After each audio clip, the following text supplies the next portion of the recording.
अमित शाह ऐसे बोले दीदी अगले बार जीत के आए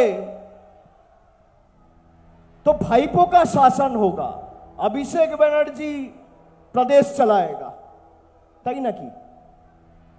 আমি জানি না অমিত বাবু, সম্মানীয় স্বরাষ্ট্রমন্ত্রী, আপনি বাংলার রাজনীতি কতটা ফলো করেন, কতটুকু নজর রাখেন। আমি 2014 সালে সাংসদ হয়েছি, আজকে 2026, 12 বছর।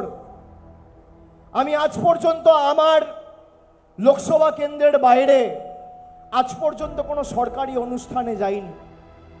আমি আজ পর্যন্ত কোনো শিল্প সম্মেলনে যাইনি।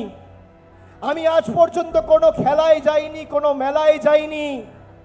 আমি আজ পর্যন্ত কোনো ফিল্ম ফেস্টিভ্যালে যাইনি, কার্নিভালে যাইনি, সরকারি পরিষেবা প্রদান অনুষ্ঠানে যাইনি আমার লোকসভা কেন্দ্রের বাইরে।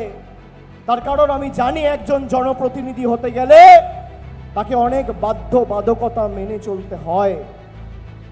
আমি একবার নয়, দুবার নয়, তিনবার নয় মানুষের সামনে অগ্নি পরীক্ষা দিয়ে একবার ৭১,০০০, একবার ৩,২২,০০০ আর একবার ৭,১১,০০০ ভোটে জিতেছি।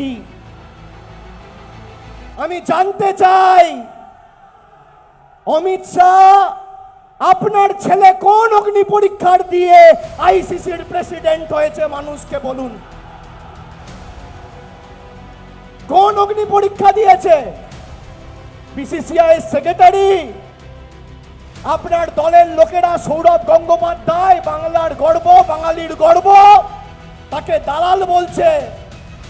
আপনার ছেলে কোন অধিকারে, কোন অগ্নি পরীক্ষা দিয়ে ইন্টারন্যাশনাল ক্রিকেট কাউন্সিলের সভাপতি হয়েছে?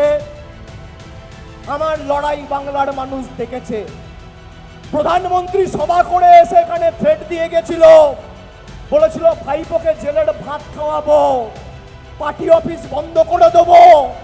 আমতলায় তৃণমূলের পার্টি অফিসে জোড়া ফুলের পতাকা আজও পথ করে উঠছে, বিজেপির ঝান্ডা ধরার লোক দক্ষিণ 24 পরগনায় নেই।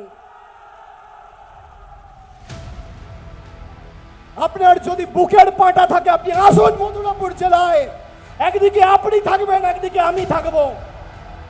আপনি আপনার রিপোর্ট কার্ড নিয়ে আসবেন, আমি আমার রিপোর্ট কার্ড নিয়ে আসবো। আপনার মোদি বাবু 12 বছর দেশের জন্য, রাজ্যের জন্য কি করেছে, আর আমাদের দিদি 14 বছরে বাংলার মানুষের জন্য কি করেছে।